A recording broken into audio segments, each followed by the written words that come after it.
최민호 세종시장의 브리핑에서 사실이 아니거나 검증되지 않은 내용의 발언이 많았기에 여기에 대해서 일일이 반박을 하고자 합니다.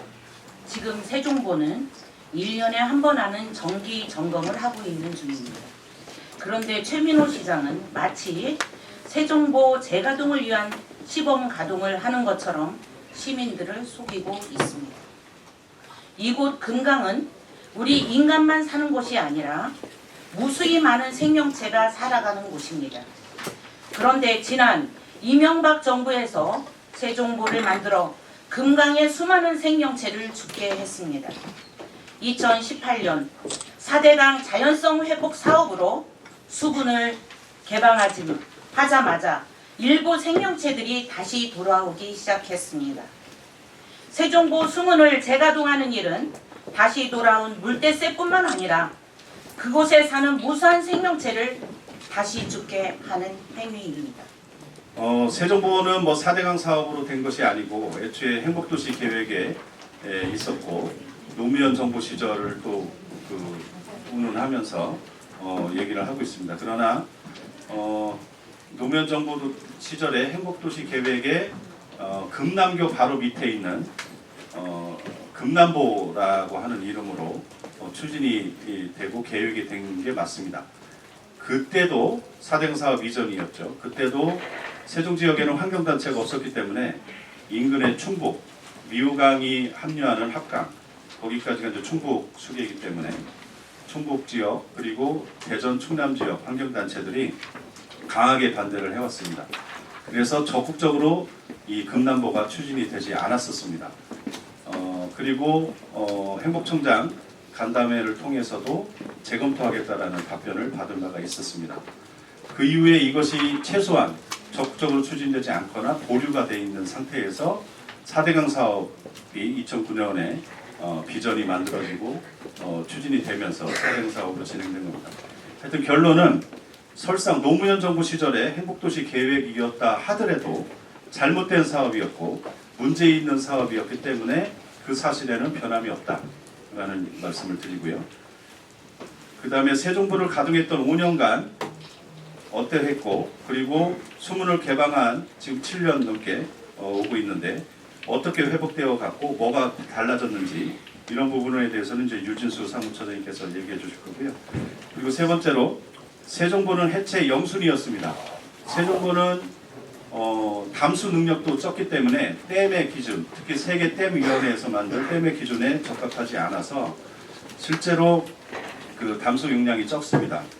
그렇기 때문에 또 홍수 조절 능력이 없고 오히려 홍수 위험을 키우기 때문에 그거 하나가 가장 큰 이유였음에도 불구하고 계속 유지할 이유가 없는 거죠. 그렇기 때문에 이것을 이번에 3년 동안 연구하고 보처리 방안을 만들었는데 그거를 손바닥 뒤집듯이 윤석열 정부 들어와서 폐기해 버렸습니다. 이 부분에 대해서 그리고 현재 또 세종보의 상태라든지 그리고 그 수질 문제에 대해서 임도훈 사무실장께서 설명을 해주시겠습니다. 네 번째로는 물을 막고 가두면 그 기간이 길든 짧든 유속이 느려지고 이물질이 퇴적되면서 바닥은 온통 오염된 뻘이 쌓여 물속은 지옥이 됩니다. 백제문화재를 구실로 아니면 거짓 가뭄 이유를 내세워서 공주부에서 60여일간 아니면은 90여일간 이렇게 계속 그 수문을 닫아서 일종의 탄력적 운영이라고 할 수 있죠. 이 부분도 이렇게 했을 때 어땠는지 이에 대한 결과 온통 뻘밭이 생겨났고 심지어는 그 상륙 한참 위인 청벽에까지 뻘밭이 생겨났습니다. 다섯 번째, 세종보는 잦은 고장으로 인해서 지난 운영되던 5년만 하더라도 유지와 수리 비용이 119억 원 이상이 들었습니다. 토사가 계속 쌓이기 때문에 그 수문 작동에 어려움이 많은 게 사실입니다. 그리고 최민호 시장도 언급한 바가 있듯이 소수력 발전으로 한솔동 주민의 절반이 쓰는 전기 사용량을 감당할 수 있다. 그것을 포기할 수는 없다. 이런 얘기를 했습니다만 정상적으로 운영됐던 5년간 소수력 발전소의 가동률은 25%를 넘지 못했습니다. 그러니까 허구입니다. 부유 쓰레기가 계속 쌓이고 홍수 시기를 거치면서 정상 가동할 수가 없습니다. 7번째, 새 정부의 녹조 현상은 영양물질뿐만이 아니라 높아지는 수온 또 햇빛에 의해서 발생하지만 느려진 유속과 물의 정체일수가 가장 큰 원인이 됩니다. 그렇기 때문에 빠르게 흐르는 강과 하천에는 녹조 현상이 일어나지 않는다는 거의 교과서적인 이런 답변을 다시 한번 드립니다. 그리고 탄력 운영을 계속 얘기하고 있습니다. 아까 공주보 사례도 얘기했지만 수량을 확보하기 위해서 닫았다가 그리고 뭐 녹조 현상이 일어나면 열었다가 아니면 뻘이 쌓이면 또 열었다가 뭐 이렇게 한다고 하고 또 관광 레저 시설들을 위해서 뭐 닫았다가 또 뺐다가 이렇게 한다고 했는데 공주보의 모니터링 결과를 보니까 이렇게 탄력 운영을 이렇게 열었다 닫았다 정도가 아니라 일정 기간 닫았다가 또 상당 기간 열었다가 이런 걸 반복을 했는데도 불구하고 수 생태계와 생물 건강성이 더 악화됐습니다. 수위의 변화가 있고 수 생태계의 교란과 변화가 생기면서 생물종들이 더 적응을 못하는 겁니다. 더 안 좋은 거죠. 오히려 호소 생태계로 유지하는 것보다도 저수지처럼 만드는 것보다도 생태계는 더 안 좋다는 거죠. 9번째, 극심한 가뭄이 와도 물 공급 대책은 세워져 있는 건 다 알고 있는 사실입니다. 10번째, 새 정부는 댐의 규모를 갖고 있지 않기 때문에 홍수 조절 능력이 없고 홍수 위험을 키우게 됩니다. 11번째, 금강의 물을 막아서 새 정부를 가동해서 막아도 사용할 곳이 없습니다. 최민우 시장은 언젠가는 쓰게 된다. 이런 막연한 검증되지 않은 말만 늘어놓고 있습니다만 실제로 식용수나 농공업용수의 수요가 없습니다. 막연한 가뭄에 써야 한다라는 발언은 소설에 불과합니다. 12번째, 새 정부로 막으면 상류 7km인 합강까지 영향을 줍니다. 미오종계의 서식지이기도 합니다. 그래서 이런 모든 보호종들을 학살시키는 행위에 다름없습니다. 13번째, 금강을 막아서 만드는 금강 관광유원지는 현실적으로 불가능합니다. 기존에도 경험을 했지만 뻘이 쌓이고 악취가 나고 녹지가 생긴 썩은 물에서 누가 관광을 하고 누가 찾을 거고 배를 띄우고 피부병 걸린다고 찾지 않던 심지어 수상 스포츠 선수들은 그 냄새만 맡아도 물이 조금 들어갔다고 해서 구토를 하는 이런 실정이었습니다. 실현 가능하지 않다. 14번째, 세계는 기후 위기에 대응하기 위해서 댐을 허물고 있습니다. 그래서 강과 하천을 보전하고 복원하는 이런 흐름에 역행해서는 안 됩니다. 그래서 세종 시민들의 삶의 질은 오히려 맑은 모래가 흐르고 여울이 있으며 수많은 생물들과 함께 공존하는 그런 금강에서 더욱 좋아질 수 있습니다. 4대강포 개방 모니터링 관련된 부분은 현재 종합분석 보고서로 이미 아주 두꺼운 두께로 발간이 되어 있는데 일부는 환경부 홈페이지에서 현재 사라져 있고 또 일부는 남아 있기도 하고 그렇습니다. 현 정부로서 2017년 6월부터 2021년 12월 말일까지 4년 6개월에 걸쳐서 모니터링 결과가 있었고요. 그리고 이 내용은 보호를 개방하기 전 2013년부터 2017년 5월까지의 데이터를 상호 비교를 해서 종합 분석을 했던 내용입니다. 여기다가 잘 알다시피 그 고처리를 위해서 1년 7개월 동안 환경부가 별도의 용역을 맡겼습니다. 그 용역의 내용은 이 고처리와 관련된 부분들이 과연 적절한 건지 그리고 종합 분석한 내용들이 맞는 것인지 이런 내용들을 다시 한번 점검하는 기간을 1년 7개월 동안 가졌습니다. 모두에 말씀드렸듯이 2011년부터 2025년 현재까지도 모니터링이 이어지고 있는 기간들을 생각한다 그러면 실제 적어도 세정보 이 구간 내에서는 모니터링을 통한 과학적 데이터들을 아주 오랜 기간 축적해왔다 이렇게 볼 수가 있겠습니다. 결론적으로 말씀드리면 2017년도 후반 또 2018년도 1년 동안 딱 그 보호개방을 완전히 운영을 했음에도 물 흐름 자체가 회복이 됐고 조류 농도가 감소를 했고 모래톱이 형성이 되면서 금강은 자연성을 회복하는 그래서 이 자연성이 이제 영구적으로 회복할 가능성을 아주 구체적으로 확인한 결과를 가져왔다 이렇게 볼 수 있습니다.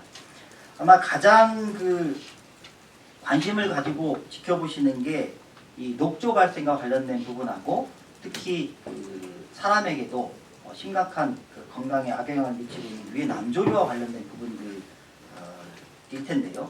이 보개방 1년에 따르면 세종보는 98%, 공주보도 88%, 백제보 96%. 사실상 유해 남조류가 거의 100% 수준에 가까울 정도로 제거가 됐다 이렇게 볼 수가 있습니다. 그리고 일반적인 조류와 관련된 부분에 있어서도 열자마자 곧바로 세종보는 약 33%, 그 다음에 공주보 76%, 백제보는 85%까지 감소한 것으로 이게 누군가 그냥 수치를 대충 말씀드리는 내용이 아니고 이 사대양 자연성 회복 평가단에서 앞서 말씀드렸을 발표를 했던 종합 분석 결과 보고서에 담겨져 있는 내용입니다. 근데 이 내용을 발표를 하자마자 어떤 말씀이 있었냐면 2018년도 여름에 8월과 9월에 아주 고온 폭염이 있었고 그 다음에 강우가 있었습니다. 그때 당시에 이 유해 남조류하고 녹조 세포수가 조금 더 올라간 걸 두고 야 문을 열어도 아무 소용이 없지 않느냐라는 이야기가 있었는데 실질적으로 저희가 모니터링을 하고 있는 결과 세종보의 수질에 영향을 미치는 가장 주요한 요인은 갑천 수질과 미호강 수질이었습니다. 특히 이 갑천과 미호강 수질이 2018년도 9월 당시에 남조류 세포수와 관련된 부분이 대략 2,300여 숫자로 나왔는데 셀수가. 근데 그 숫자의 내용이 위치상으로 따지면 세종보에서 약 21에서 22km 상류 구간입니다. 이 구간을 흘러나온 금강의 수질 자체가 결국엔 세종보에 와서도 2,200 수준을 계속 유지하고 있었던 걸로 보아서 과학계에 있는 분들하고 수질을 분석한 전문가들은 결국엔 세종보의 2018년도에 유해 남조류 세포수가 좀 증가했던 부분들은 실제 보호 개방과 관련된 내부에서 세종보 내부에서 발생한 것이 아니고 상류 부분에서 계속적으로 유입됐던 녹조가 영향을 미친 것으로 이렇게 확인이 되고 있습니다. 그 수치는 환경부가 가지고 있는 자료 수질 측정량하고 그 다음에 구체적으로 현장 조사 결과를 가진 데이터 내용들이 이 자료상으로 보고서에 상세하게 수록이 되어 있고요.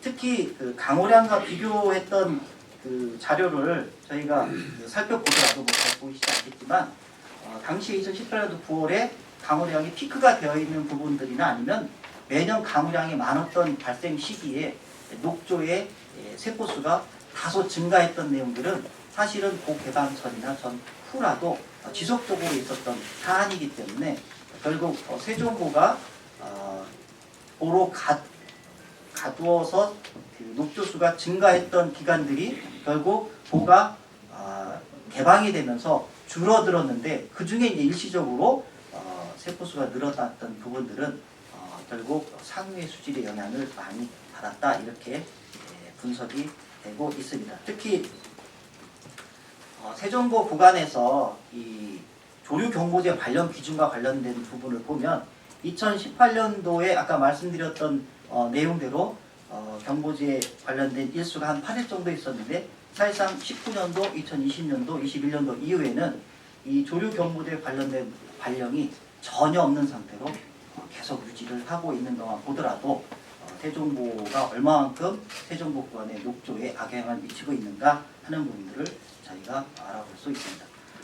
그리고 저희가 이제 단순하게 단체들은 모래톱이 확장되고 회복되었다라고 하지만 사실은 전문가들은 이 모래톱의 유기 영양물질이나 아니면 퇴적물, 그 다음에 모래톱이 담고 있는 모래알갱이, 그 다음에 점토알갱이, 아니면 미세한 실토알갱이 이런 부분들의 비율이 어느 정도 되는 것인가를 가지고 판단을 합니다. 그래서 퇴적물과 관련된 부분들도 영양물질 함량이 감소를 하고 그 다음에 모래 비율이 증가를 했습니다.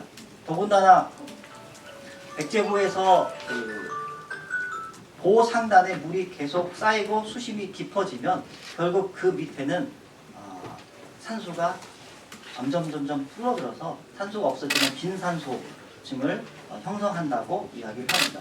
그런 경우에 백제보에서 민물고기 폐사 집단 사고가 있었고요. 뭐 공식적으로는 30만 마리였지만 저희 단체들이나 아니면 지역의 언론에서 집계를 한 결과는 60만 마리가 폐사를 했다라는 건 뭐 정가에 보도가 되었던 부분이고요. 이 부분도 결국엔 2018년도부터는 이 완전 개방 시기에는 빈산소층이 전혀 그 하류 부분에서 일어나지 않았다라는 것만 보더라도 강물의 흐름이 결국엔 산소를 계속 공급하는 데 있어서도 더군다나 빈산소층을 없애주는 데도 지대한 영향을 하고 있다 이렇게 말씀을 드릴 수 있겠고요.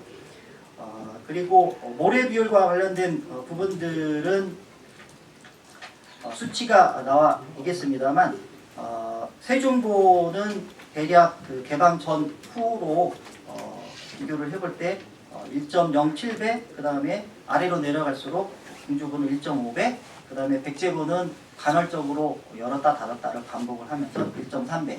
실제 이 부분은 전문가들이 배를 이용해서 각각의 보 상단과 하류에 있는 부분들을 크랙이라고 해서 이렇게 툭 떠가지고 담아서 사진을 찍어 보아도 명확하게 모래와 그 다음에 모래와 점토가 섞여 있는 완전 점토인데 그 다음에 그 점토가 완전히 새카맣게 썩어 있는 형태로 사진이 비교돼서 매년 나오고 있는 사항입니다. 또 한 가지 유기물질과 관련된 부분들은 결국엔 우리가 이 물질들을 얼마만큼 태워서 찌꺼기가 남느냐 안 남느냐를 가지고 이야기를 하고 있는 게 이제 퇴적물 내에 완전 연소 가능량 함량 변화 이렇게 전문가들이 가지고 있는데요. 이 내용을 보더라도 사실은 개방 전과 후는 대략 평균 50% 이상 정도 감소가 될 정도로 완전 연소 가능량 자체의 함량이 줄어든 걸로 봐서도 결국에 유기물질들이 이 강물 안에 많이 포함이 되지 않고 흐름에 의해서 지속적으로 강물이 맑아지고 있다라는 것들을 저희가 알 수 있겠습니다. 그러면 이 내용을 일부 언론과 또한 이 사대강과 관련된 부분에서 옹호를 하고 있는 몇몇 분들은 이게 몇 개 기관 정도에서 아니면 뭔가 보를 해체하고 개방을 해야 되는 거에 주안점을 두고 있는 기관에서 의도적으로 조사한 것이 아니냐라고 이야기를 하고 있는데 천만의 말씀입니다. 저희가 확인을 했고 지금 제가 말씀드렸던 내용들은 이게 완전 개방 이전과 이후의 비교 데이터들을 누가 만들었냐 하면 국립환경과학원, 수자원공사, 환경공단이 9년 넘게 사실은 긴 세월 동안 자동 측정망과 그 다음 현장 조사를 통해서 데이터들을 모았던 내용이고요. 그 다음에 1년 7개월 이상의 자연성 회복과 관련된 평가단이 그 내용들을 다시 모았고요. 그 이후에 제1기 금강용 물관리위원회가 활동하는 3년 기간 내에 즉 보처리 방안을 확정하는 그 기간에 앞서 말씀드렸던 내용들을 다시 모두 데이터를 위험물관리위원회에서 다시 끄집어내놓고 이게 정확하게 분석이 됐는지 그리고 그런 분석에 따른 보처리 방안이 제대로 이행이 되고 있는지에 대한 부분들을 또 한 번 검증을 했습니다. 결국 한 3중의 검증을 한 셈이라고 보고요. 그 결과에 의해서 보처리 방안이 만들어졌던 것입니다. 그렇기 때문에 금강 이 모니터링과 관련된 부분 적어도 세종보를 해체해야 되는 이유는 과학적인 데이터들을 기초로 해서 만들어졌다 이렇게 말씀드릴 수 있겠고요. 실제 세종보는 앞서 말씀드렸듯이 수질이 개선이 되면서 점수성 구역에서 유수성 구역, 특히 유수성 어종들이 대거 확장이 됐고 그에 따라서 양서 파충류나 아니면 어류나 포유류, 특히 조류, 이런 부분들이 보가 담수되기 훨씬 이전에 자연적인 수준을 회복을 하면서 담수 전후가 명확하게 갈리게 되고 우리가 그에 따른 멸종 위기종들을 그냥 상시적으로 바라볼 수 있는 아마 전 세계적으로도 그렇지만 우리나라에서도 도심지 한가운데에 자연스럽게 형성되어 있는 하천 공간에서 환경부가 지정을 하고 또한 국가유선청이 지정을 하고 있는 천연기념물이나 멸종위기종들을 그냥 생활하면서 체험하고 들여다보고 또한 공감할 수 있는 이런 도시가 사실 없습니다. 그런 부분들의 장점들을 오히려 되살릴 수 있는 것이 적어도 세종시의 독특한 차별성을 드러내는 그런 행정계획과 연동이 되어야만 사실은 세종시가 명품 도시로 될 수 있는 것이지 전국 어디나 똑같이 가서 쳐다보아도 모양이 똑같은 그냥 정원 공사를 통한 하천 이런 것들을 만들어내고 이것을 세종시의 자랑이라고 내세울 수 있는 것은 저는 좀 어불성설이다 이런 말씀을 드리겠습니다. 이 보처리 절차 관련된 부분은 임도훈 시장께서 조금 더 부차 설명을 드릴 게고요. 특히 이제 이 보를 가둬야 되는 이유 중에 한 가지가 세종시는 물이 부족하다, 가물다 두 가지 측면입니다. 기본적으로 용수는 생활용수와 공업용수, 농업용수 이렇게 나눠져 있는데요. 농업용수와 관련된 부분들은 적어도 세종보 구간, 세종시 이 도심지 내에서는 농업용수를 이를테면 금강홍수통제소에 사용 신청을 해서 활용을 할 수 있는 이런 부분은 전혀 없습니다. 그리고 또 한 가지는 호수공원하고 이를테면 세종시 도심지에 물을 공급하기 위한 물이 부족하다 했지만 2020년도인가에 저희 금강유업 물관리위원회 제가 일기 위원이기도 했었습니다.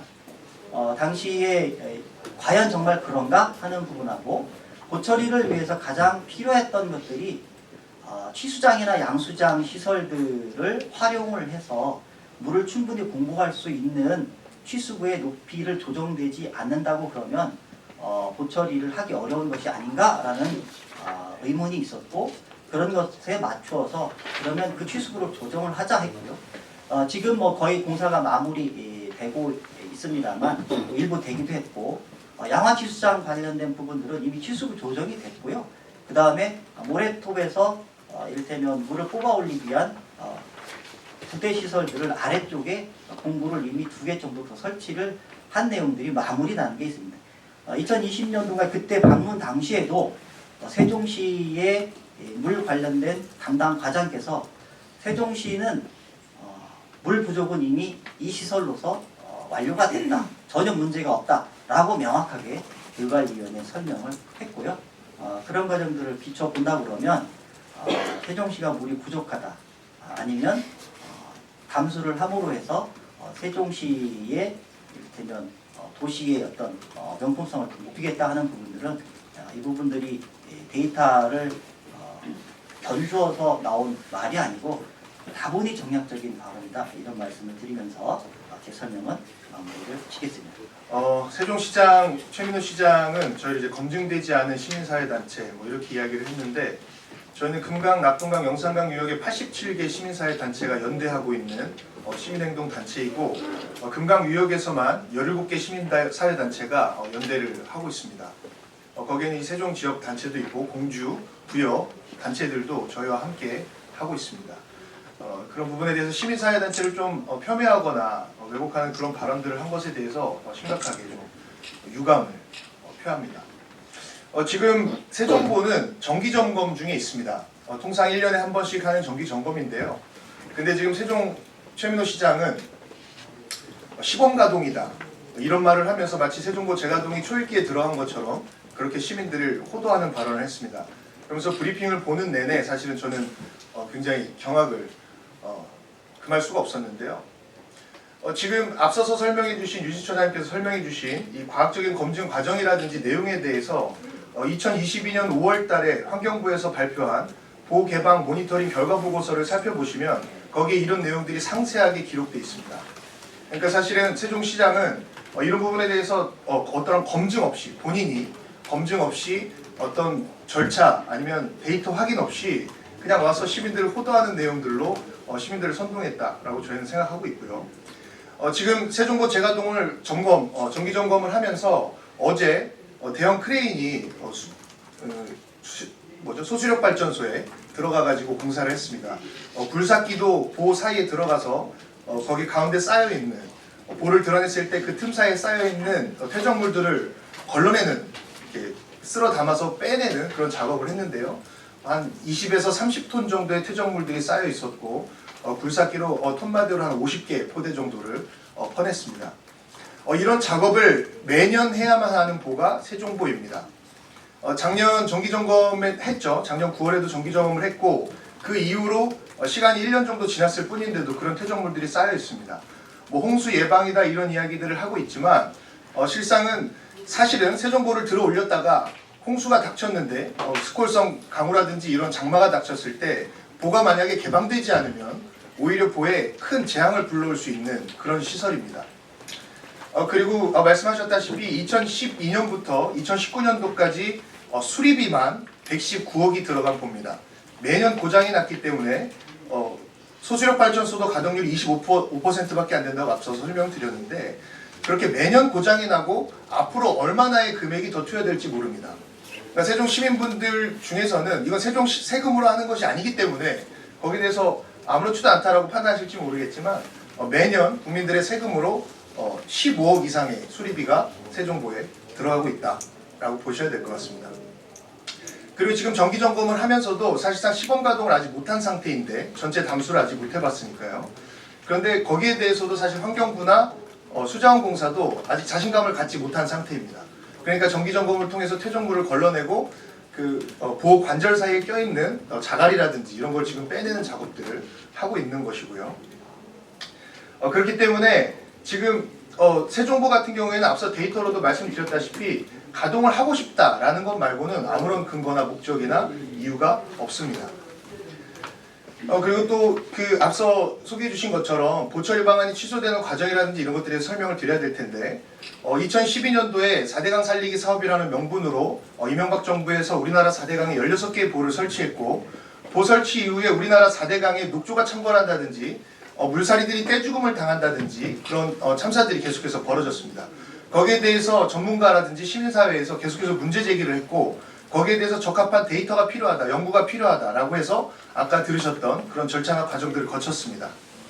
그래서 문재인 정부 들어서 2017년도에 4대강 재자연화 정책을 발표했고 그러면 수문을 한번 개방해보자. 처음 문재인 정부에서 계획은 4대강에 있는 16개의 보를 전면 개방하는 거였어요.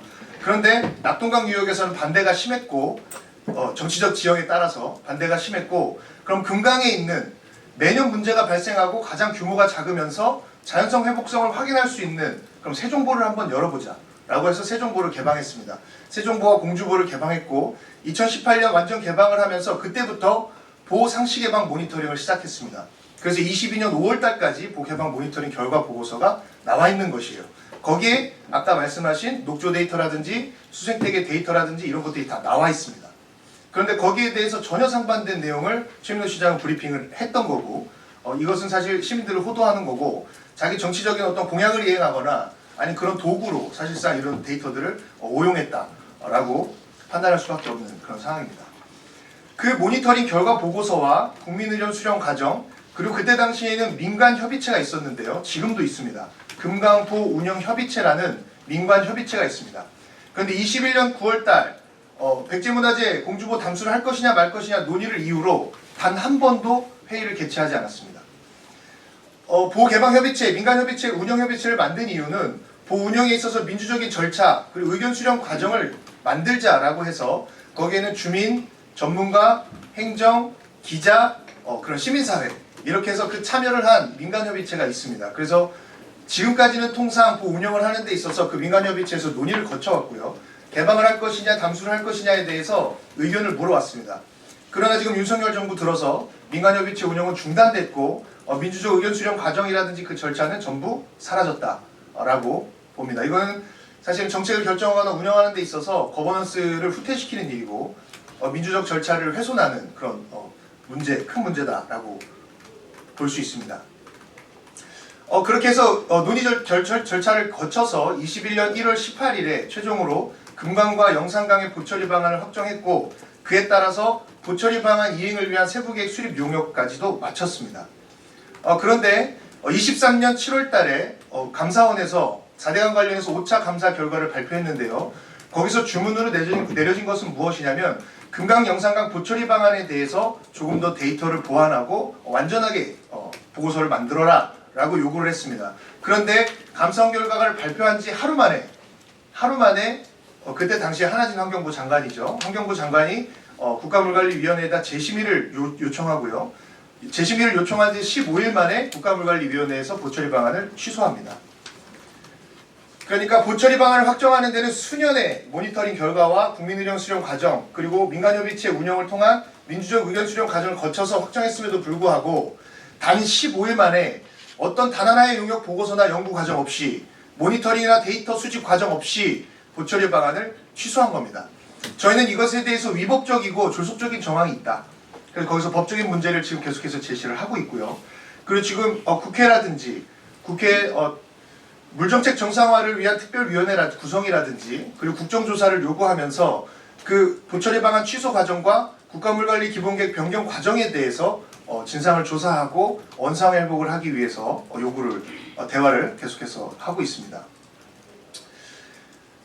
세종 시민들은 세종보 하나를 담수하는 일이 경관을 좋게 하거나 아니면 내가 좋아하는 어떤 취향의 강을 만들기 위한 어떤 하나의 의사전달 정도로 볼 수 있을지 모르겠지만 4대강 사업을 정상화하고 4대강을 제자화하는 데 있어서는 세종보를 재가동하는 일은 4대강 전체에 관련된 일입니다.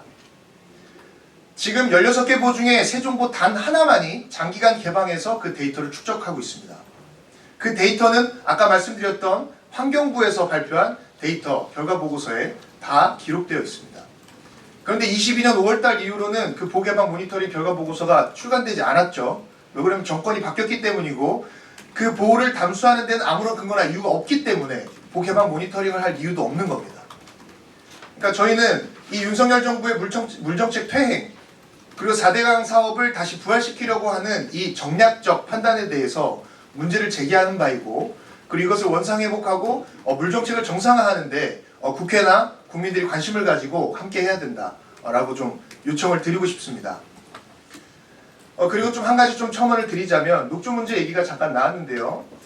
작년 8월달, 9월달 해서 낙동강 유역에 있는 시민들 96명의 비강을 조사했습니다. 거기서 활동하고 있는 어민들, 그리고 낙동강 인근을 산책하는 주민들, 그리고 거기서 생활하는 농민들, 그리고 활동가들을 대상으로 그것도 기자나 그런 분들도 있었습니다. 96명의 비강을 조사했을 때 그 코 속에서 유해남조류의 독성인 마이크로시스틴 성분이 검출됐습니다. 이것은 무엇이냐면 명확하게 녹조가 물로 먹거나 이렇게 흡입하는 섭취하는 그런 차원에서만 중독되는 것이 아니라 인체에 영향을 끼칠 수 있는 것이 아니라 에어로졸 형태로도 확산된다라는 것이 정확하게 증명된 거예요. 낙동강 유역에는 8개 보가 있고 작년에는 낙동강 녹조가 굉장히 대발생하는 창궐했습니다. 그때 당시에 96명 중에 46명의 코 속에서 마이크로시스틴이 발견됐습니다. 그러니까 50% 정도가 되는 거예요. 그리고 낙동강 인근에서 1.7km 떨어져 있는 아파트 거실에서도 마이크로시스틴 성분이 검출됐습니다. 그럼 여러분, 세종보 수문을 닫아서 흐르는 물을 막으면 녹조가 발생한다는 것은 말씀하셨듯이 교과서적 진실입니다. 그럼 그 발생한 녹조가 지금 안 그래도 가뜩이나 도심화되어 있는 이 세종 구간에 세종보에 녹조가 끼게 되면 지금 낙동강 같은 경우에는 12년도에 준공되고 난 이후에 보를 한 번도 제대로 개방한 적이 없기 때문에 12년 동안 노출이 됐죠. 그래서 낙동강 주민들은 가습기 살균제 수준의 재앙이 될 것이다 라고 이야기를 합니다. 가습기 살균제 같은 경우에도 처음 사용이 되고 난 이후에 10수년이 지난 다음에야 그 문제가 불거졌고 진상규명이라든지 이런 노력들이 이루어졌기 때문에 그런데 세종시 같은 경우에도 이런 문제들이 세종 시민들에게 직접적인 영향을 끼칠 수 있다. 그렇기 때문에 세종시장은 최민호 시장은 지금 정치정략적 목표로 이 시민들을 호도하거나 거짓 선동을 할 것이 아니라 시민 안전과 건강에 관련된 문제에 대해서는 더 보수적이고 더 세밀하고 더 증명할 수 있는 방식으로 접근을 해야 된다. 그래서 이런 방식으로 근거 없이 세종보 담수를 추진하는 것은 굉장히 행정을 책임지는 책임자로서 책임성이 없는 그런 태도라고 문제 지적을 합니다. 그리고 저희는 지금 329일째 세종보에서 농성을 하고 있는데요. 지금 이것이 불법이다 뭐다 프레임을 씌워서 계속 이 문제를 시민 갈등으로 불러일으키는데, 저희가 말씀드렸다시피 지금 정권에서 하고 있는 이 물정책 후퇴, 이 세종보 담수 재가동을 하려는 이 정황, 이것이 사실 위법적이고 졸속적이고 사실 시민들을 우롱하는 그런 행위라고 볼 수 있습니다. 하루빨리 윤석열 정부에서, 또 윤석열 정부는 이제 앞으로 어떻게 될지 모르니까 앞으로 국회나 정부에서 이 물정책, 민주주의를 빠르게 회복하고 물정책을 정상화하는 노력을 하기를 다시 한번 요청드립니다. 우리 금강유역의 환경시민단체들은 세종보 문제를 해결하기 위한 제안과 더불어 향후 계획을 밝히고자 합니다. 첫 번째로 대화와 토론이 필요합니다. 세종시에 세종시장에게 끝장 토론을 제안합니다. 또한 시민참여기본조례에 따라서 정책토론회를 시민서명을 통해서 청구할 수 있습니다. 최소한 이런 수기와 토론회 과정을 시가 적극 나서서 진행해야 한다고 생각합니다. 두 번째, 세종시의회에 재가동 결의안 부결이 있었습니다. 놀라운 결과에 정말 경악을 금치 못했는데요. 찬성표를 던진 민주당 시의원 2명과 기권한 2명의 민주당 시의원이 있었습니다. 나름 소신과 입장을 가지고 했겠지만, 그래서 결론적으로 민주당 세종시당에 간담회를 제안합니다. 그리고 민주당에 대해서도, 세 번째, 민주당에 대해서도 4대강 사업에 대한 분명한 반대 입장, 그리고 지금 윤석열 정부 들어서 4대강 사업을 부활시키고 있기 때문에 이런 거에 대한 분명한 입장, 그리고 4대강의 복원, 물관리 정책의 정상화를 당론으로 정할 수 있도록 저희가 대표를 방문하고 이와 같은 입장을 강력하게 촉구해 나갈 것입니다. 네 번째로는 금강의 생명지킴이로서 전국적인 연대, 그리고 연대를 통해서 정부와 지방정부에 맞서 싸워나가고 시민들에게 더 많이 홍보하고 자발적인 금강 살리기 모임이 늘어나도록 지원할 것입니다. 다섯 번째로는 수달과 흰수마자, 미호종계, 물대새들이 살 수 있도록 보호지역을 선정한다거나 보호운동에 적극 나설 것입니다. 이로 인한 시민들의 공감을 더욱 넓혀나갈 것입니다. 여섯 번째로는 흰수마자는 국민이 보호하자, 금강이 곧 4대강이다, 이런 생각으로 세종보가 상당히 중요한 화두가 되어 있습니다. 그렇기 때문에 전국적인 금강 지키기 운동을 펼쳐나가겠습니다. 일곱 번째로는 지금 1년간 10,000명이 넘는 시민들이 농성장, 우리는 생명의 보금자리라고 얘기하는데요. 그 생명터에 그렇게 많은 사람들이 다녀갔지만 앞으로는 3만, 5만이 다녀가게 하겠다는 겁니다. 마지막으로는 세종 시민들을 초대하겠습니다. 이곳은 어떤 농성장의 의미를 더 넘는 커다란 의미가 있다고 생각합니다. 여기에서 물수제비도 뜨고 자갈을 밟을 수도 있고 돌탑도 쌓고 아이와 어른들이 놀이를 할 수도 있는 놀이터이기도 합니다. 그리고 야생동물들의 발자국과 야생동물들을 또 볼 수 있는 생태학습장이기도 합니다. 이렇게 접근하기 좋은 이런 곳에 더 많이 시민들이 와서 이런 최적의 시민들이 놀고 즐기고 공부할 수 있는 그런 장소가 되었으면 좋겠습니다. 지금 여기 보면 금강 관광 레저 사업이 언급이 됐어요. 혹시 그렇다면 세종보를 가동하는 이유가 그 사업과도 연관이 있다고 생각하시는 거예요? 지금 이제 생공업용수, 생활용수라든지 생공업용수의 사용이나 또 홍수 예방 효과는 없는 것으로 나와 있고 가뭄에 대한 대책도 없고, 그러면은 지금 이유가 그거밖에 없는 거예요. 그리고 지금 그럴 수밖에 없는 게, 그렇게 연계지어서 생각할 수밖에 없는 게 비단강 프로젝트라고 하는 거를 냈고 지금 지지부진하고 있는 것으로 알고 있긴 합니다만, 그래서 계속해서 물을 가득 채워서 경관이라고 하는 부분은 주관적인 판단에 좌우되지만 사실은 오픈 스페이스로서의 중요한 것도 있거든요. 거의 예전에 조사를 보면 물 그득한 이런 조망권보다는 팍 트여 있는 오픈 스페이스 때문에 그 경관의 어떤 선호 이런 거를 이제 경관미에 대한 선호를 갖고 있는 것으로 보는 것처럼 그렇긴 합니다만 물을 가득 채서 배를 띄우고 레저 사업을 하고 뭐 이렇게 한다는 계획들이 계속 시에서 나왔기 때문에 저희는 그 계획밖에 없다라고 보고 아까 시의회 제가 좀 결의한 뭐 촉구이긴 한데 저는 심대한 문제라고 생각합니다. 그렇기 때문에 저희는 기자회견도 했고 어떤 반대표를 던질 것을 강하게 또 촉구하는 또 시민들의 활동도 있었고 그렇습니다. 네. 여론조사에 대해서는 환경부에서 2019년, 2020년도에 걸쳐서 전국 평균 조사도 했었고 세종시민을 했는데 세종시민 설문 결과가 의식조사에서 전국 평균보다도 높게 세종보를 해체해야 된다. 그러니까 세종보 해체에 찬성하는 것으로 드러난 데이터가 있고요. 그거는 뭐 인터넷 기사 검색을 해도 나올 거고 환경부에서 발표한 자료니까 조사평가단에서 나온 자료. 두 번째. 근데 그 세종시에서 그 발표한 자료는 왜 여론조사가 그렇게 나온 거죠? 세종시에서는 이제 홈페이지를 통해서 하거나 그러면 적극적인 그 세종보 해체 반대하는 사람들이 뭐 조직이 된다거나 뭐 이럴 여유가 있죠. 그래서 정확도나 신뢰도 여러 가지 이런 측면에서 저희는 환경부에서 예전에 했던 조사 결과가 56%로 나왔거든요. 최근에 환경부에서 조사한 여론조사의 질문이 무엇이었냐면 극한 가뭄이나 기후변화에 대비해서 물을 활용하는 것에 대해서 찬성하십니까? 거기에 대해서 찬성을 한 거예요. 그러니까 세종보 담수를 하냐 마냐 이 문제에 대해서 알려주고 그걸 선택하게 한 게 아니라 가뭄이라든지 이런 데 물을 활용할 수 있다면 활용하는 것에 찬성하십니까? 이렇게 질문을 한 거죠. 그러니까 질문 자체가 그 재가동을 염두하거나 그 대답을 끌어내기 위한 질문이다. 그러니까 데이터가 잘못 사용되는 거죠.